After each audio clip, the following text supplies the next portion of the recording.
লেবাননের সশস্ত্র গোষ্ঠী হিজবুল্লাহর প্রধান হাসান নাসরুল্লাহকে হত্যার প্রতিবাদে পাকিস্তানের করাচিতে বিক্ষোভ করেছে হাজারো জনতা। বিক্ষোভের এক পর্যায়ে পুলিশের সঙ্গে সংঘর্ষ হয়েছে বিক্ষোভকারীদের। গতকাল রোববার সন্ধ্যায় এ সংঘর্ষের ঘটনা ঘটে। বার্তা সংস্থা এএফপি ও পাকিস্তানের সংবাদ মাধ্যম ডন জানিয়েছে, বিক্ষোভকারীরা পুলিশকে লক্ষ্য করে ইট পাটকেল ও পাথর ছুঁড়েছে। অন্যদিকে পুলিশও বিক্ষোভকারীদের লক্ষ্য করে টিয়ার গ্যাসের শেল ছুঁড়েছে। গত শনিবার ইসরায়েলি হামলায় হিজবুল্লাহ প্রধান হাসান নাসরুল্লাহ নিহতের খবর ছড়িয়ে পড়ার পর পাকিস্তান জুড়ে হাজার হাজার মানুষ বিক্ষোভে রাস্তায় নেমে পড়ে। বিক্ষোভকারীরা ইসরায়েল ও যুক্তরাষ্ট্রের বিরুদ্ধে স্লোগান দেয়।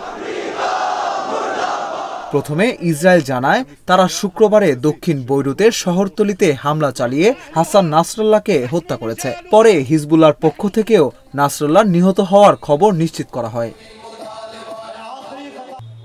করাচি পুলিশ এক বিবৃতিতে বলেছে, ধর্মভিত্তিক রাজনৈতিক দল মজলিস ওয়াহদাত মুসলিমিন এই বিক্ষোভের আয়োজন করেছিল।